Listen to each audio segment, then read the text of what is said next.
So, back for another VGC guide, and this time we're looking at Dusclops. It is always amusing when the pre-evolution is stronger than one of its evolutions, and this is absolutely the case in Dusclops, probably one of the biggest examples of it.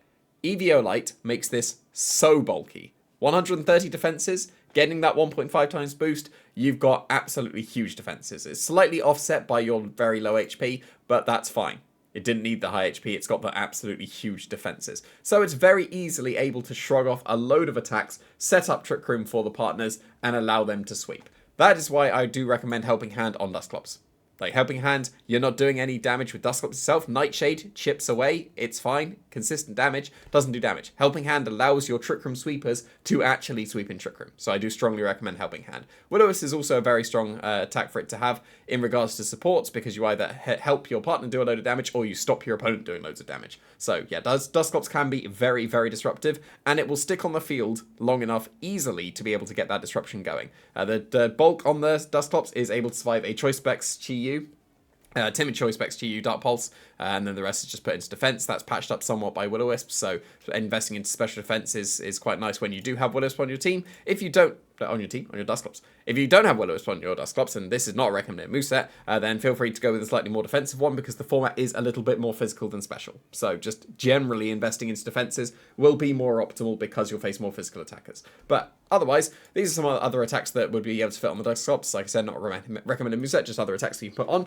I would not have Nightshade and also Brick Break. Brick Break and Shadow Sneak would be weakness policy proccers. So we've seen Brick Break proc a weakness policy, Blood Moon Ursaluna before, back in the previous regulation. There's no reason why you can't still do that. Shadow Sneak would also be able to activate some kind of weakness policy of a partner ghost Pokemon or something that would benefit from that, and also be able to priority break a Focus Sash with the Shadow Sneak too.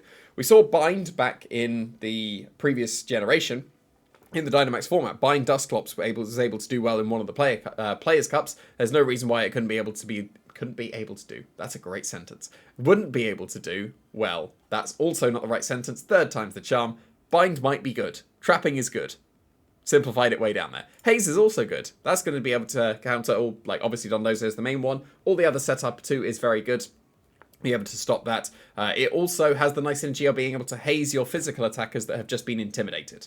So they can much more easily sweep in Trick Room as well. So Haze is really good on Dusclops if you can manage to fit it on. These are some other moves. Again, not a recommended moveset. Just other good moves to be able to put onto the Dusclops to be able to support. Pain Split, your HP is so low. When you've taken those massive hits, your HP is super low. And then you Pain Split straight back up. And then suddenly you've done some good chip damage to the opponent while also recovering yourself. A little bit fickle because you're not going to be able to get consistent recovery with Pain Split. If you're at full HP, Pain Split's almost useless. But when you're at low HP, it is very good. Taunt shut down all the shenanigans. You're slower than Amoonguss, so if you do have mint speed, that is, which I probably should put, and didn't put it here, so I will just change that now, of course, live editing.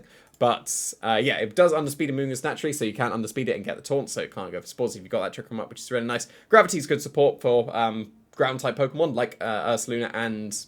I was going to say Ursaluna and Ursaluna.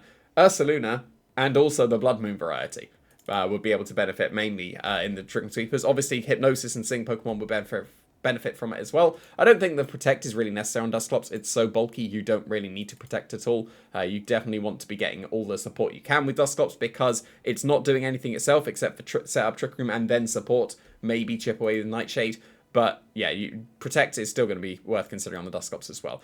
Terror-wise, Dark is surely the best one. It resists both Ghost and Dark, which would be super effective against Ghost originally. And also it would stop any pranks to taunts that would be stopping Trick Room, which is pretty nice. There are alternative super bulky Trick Room setters. Mainly Porygon 2 is now the main competition of Dusclops. And now that that's back in the fray, that does serious damage itself. Dusclops doesn't. Dusclops is there to purely support the rest of the team. But it can do that very well.